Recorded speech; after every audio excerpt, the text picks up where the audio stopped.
Hey guys, Blaumagier here, and today I'm going to bring you one of my favorite games of all time. It is a Game Boy Advance game. Let's play Legend of Zelda: A Link to the Past. The best Legend of Zelda game in existence. Right here at the menu, I just want to point out that I won't be covering Four Swords in this Let's Play. I might do a Four Swords Let's Play sometime down the road, but if I were to do that, it would be with the DSiWare version. But I will point out a few things about the menu over there.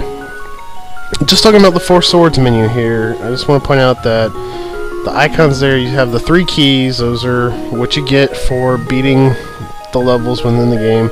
2 of them are gold and 1 of them is not. The gold ones you get for for defeating the hardest version of each level. There's 3 difficulties. The sword icon next to the key, the first one with the sparklies around it, that's your sword beams, which you unlock in Four Swords by getting the Master Sword in A Link to the Past. And then the other sword icon with all the squigglies and the arrow next to that is the Hurricane Blade, which you unlock in Four Swords by unlocking in A Link to the Past.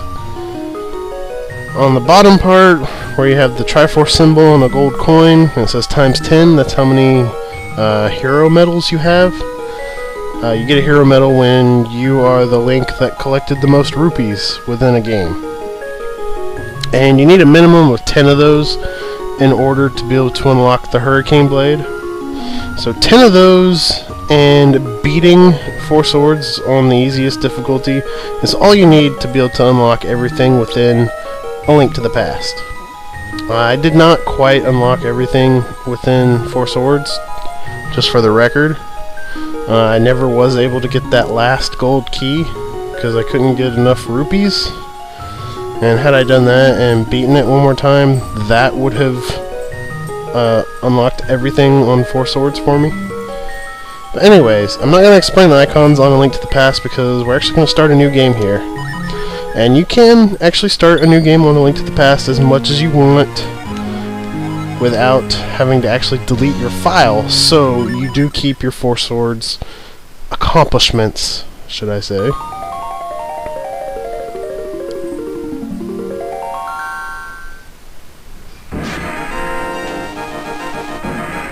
So I think I'm just going to let this play out a bit, because I believe the intro will be skipped if I select a new game, since I've already established a new game.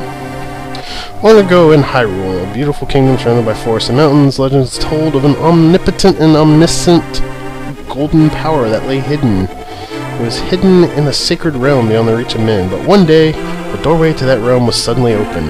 Hoping to claim the golden power as their own, the people began to quarrel and fight. Many sought to enter the hidden golden land, but none returned, and instead, evil power began to issue forth from the dark portal. So the king commanded 7 sages to seal the gate to the land of the golden power. Many brave knights were lost in the battle to protect the sages from the tides of evil, but the seal was cast, evil flowed no more, and the seal would remain for all time, or so the people hoped. But when these events were obscured by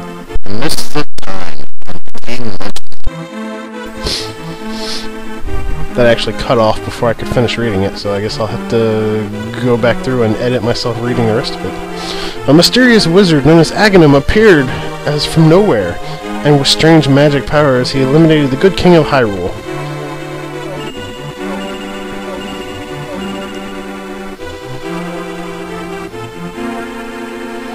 He cast spells on the soldiers and kidnapped young maidens descended from the sages, in order to break the seal.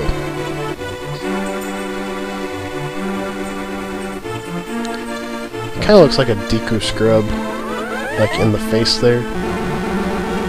I don't know. I used to think his hat was his head. This destiny fast approached for the final maiden, the Princess Zelda. Anyway, that was the intro. And we're already 5 minutes into the video and I haven't even started. Help me! Please help me! I am a prisoner in the castle dungeon. My name is Zelda. The wizard, Aghanim, has done something terrible to the other girls. Now, only I remain. Aghanim has seized control of the castle, and even now is trying to open the sage's seal. I am in the dungeon of the castle. Please help me. Joshua, I'm going out for a bit, but there's no need for you to worry. I'll be back by morning, but I don't want you leaving the house until then. Go back to bed. And wait for me to return. That guy right there, that's our uncle. Apparently he heard the same message we heard. But, oh wow, my controller seems to be... let me fix this.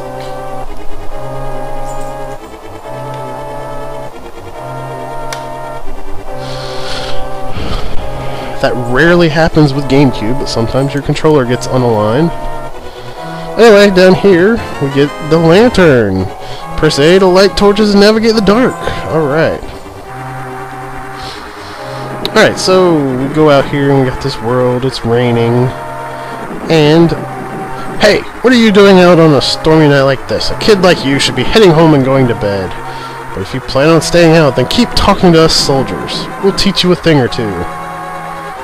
And then they'll pretty much tell you how to play the game, but I'm not really going to do that. I will point out that these gold soldiers only appear at this point in the game. Why is my controller still acting funny?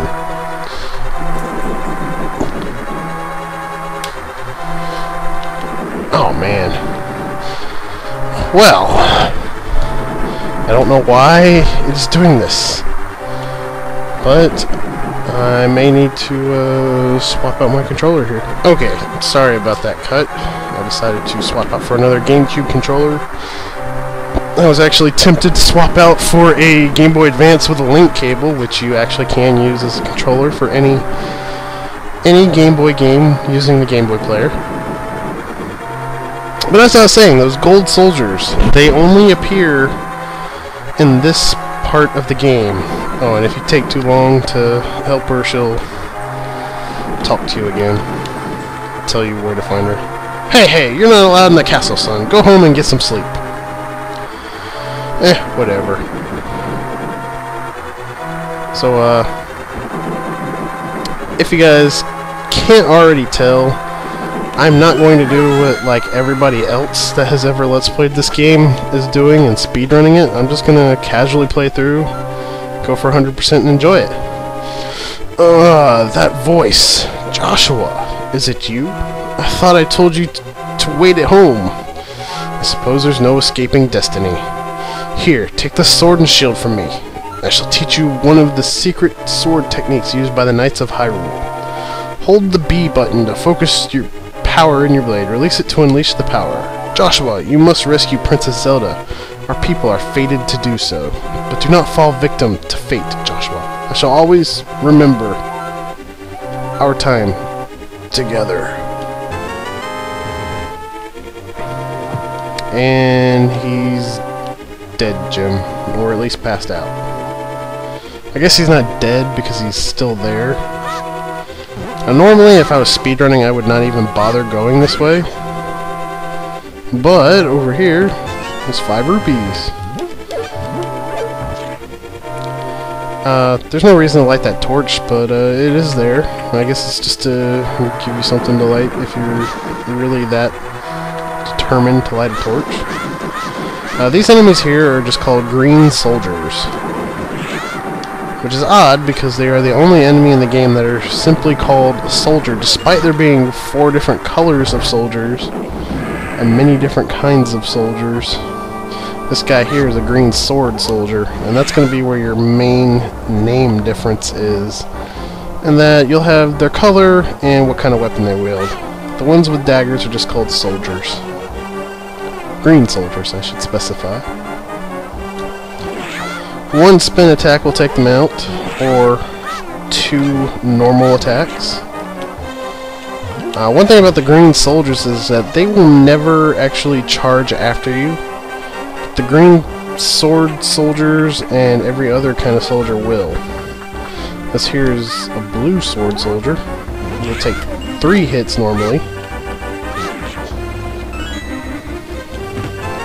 Got the map here. I never really use the maps, but it's there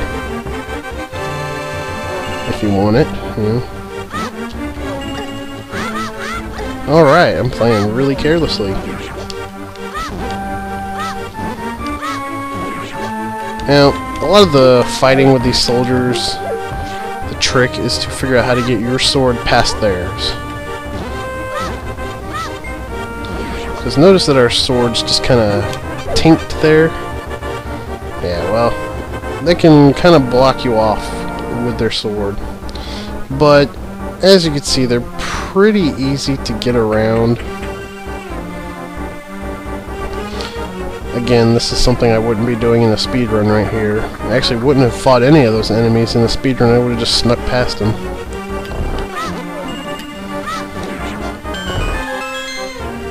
Over here, which you had to go normally,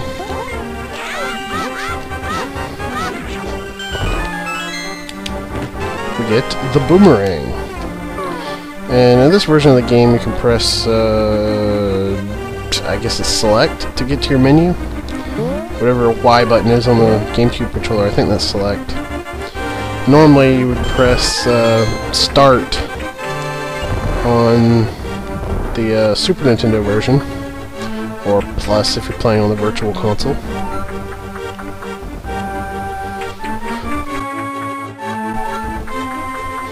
Alright, so here we are at our destination. I like to just pick up a pot here and throw it at this gray ball and chain trooper, because they kill him really quick, otherwise it takes a ton of sword slashes. Anyways, that's the big key, and we use that to open up that large keyhole and free Zelda. Thank you, Joshua. I had a feeling you were getting close. Joshua, listen carefully. All the soldiers in the castle have fallen under the wizard's spell, and I fear even worse that has befallen my father. That wizard is an inhuman fiend. His powers are strong. You understand? Sure. Good.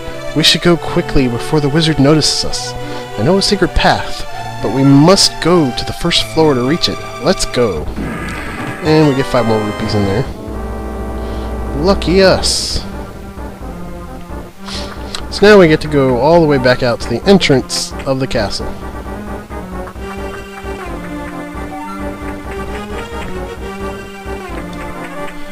And like I said, this run is not going to be a speed run. It's just going to be a casual, for funsies, 100% run through. And as such, you may see me playing rather sloppily at times. This is because I simply don't care. I also have not practiced actually speedrunning this game in years. So, of course, I'm not going to play the best. Alright, back out on the first floor. We actually need to get back around to the main entrance. Oh, that was great.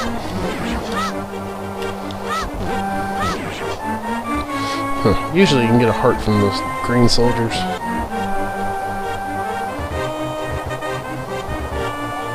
There's a secret passage in the throne room that leads to the sanctuary. I'm sure the old man there will help us. We must hurry.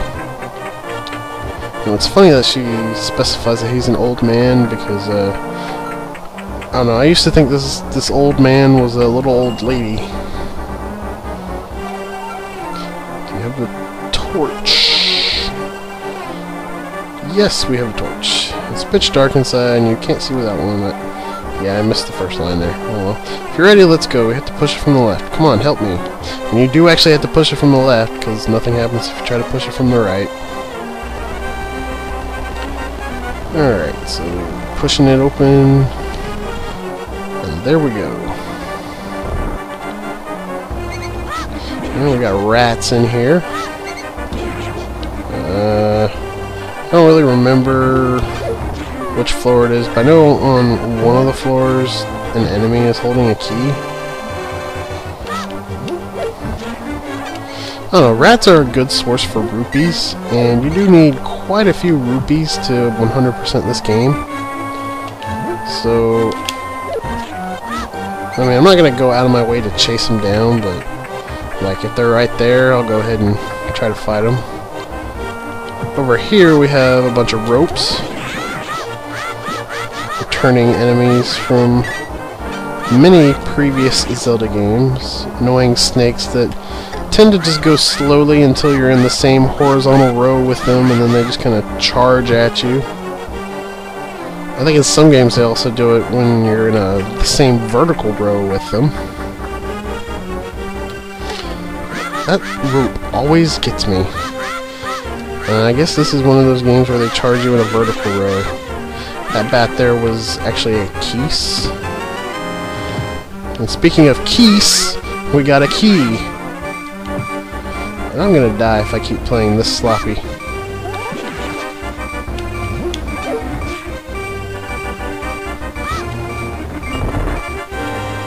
So you use that key on that door. After passing through these sewers, we'll be very close to the sanctuary. Let's be careful. Indeed. I'll probably try to pick off these rats in hopes of getting some nice amounts of rupees. Copious amounts of rupees. Like I said, rats tend to drop a lot of rupees. They have a high rate of dropping those red rupees, which are worth 20 rupees.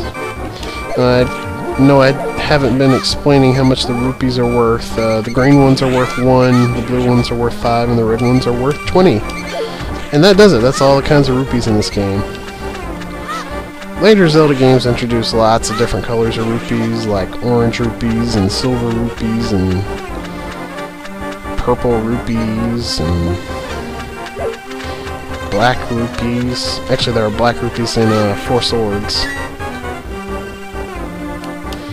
Those aren't good rupees. Those actually make you lose, I think, 80 rupees if you have it. Well, it doesn't just disappear, but you do drop the rupees. And one of your rivals could pick them up.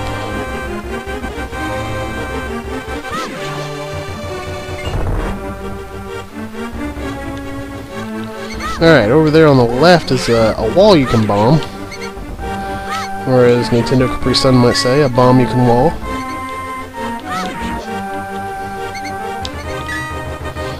One feature that I want to point out about this version, that the Super Nintendo version can't do, is you can actually attack things you can pick up with your sword and pick them up that way. In the Super Nintendo version, you cannot do this. You have to actually walk over it. So that's worth pointing out.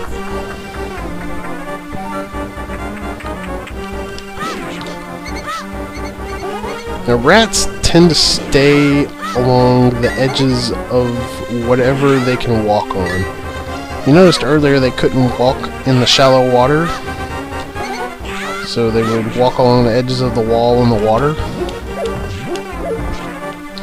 Well, here they can't walk, or here they can walk anywhere, but they still tend to stay around the edges of the room. And I totally skipped over that message because I didn't realize she was trying to talk to me. Basically, she was saying make sure you pull the right switch. So the right one's the left one, right? Nope. This drops a bunch of ropes. And it's a good way to die if you're not prepared to fight ropes.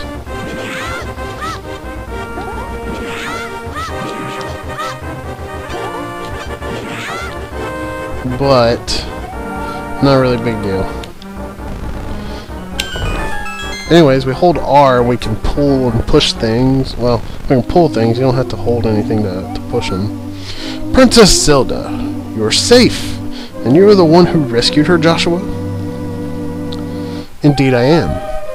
It's thanks to Joshua that I escaped from the dungeon. When I was captive, the wizard said, once I have finished with you, the final one, the sage's seal will open. Joshua, you must not let the land of Hyrule fall into the wizard's clutches.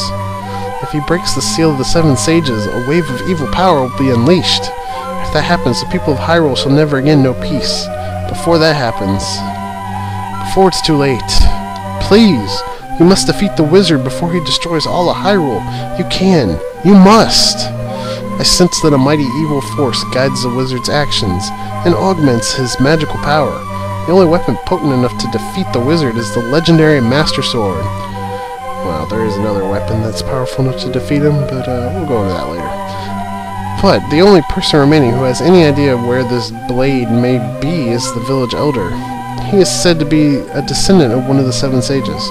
Perhaps he can tell you more. I will mark his house on your map.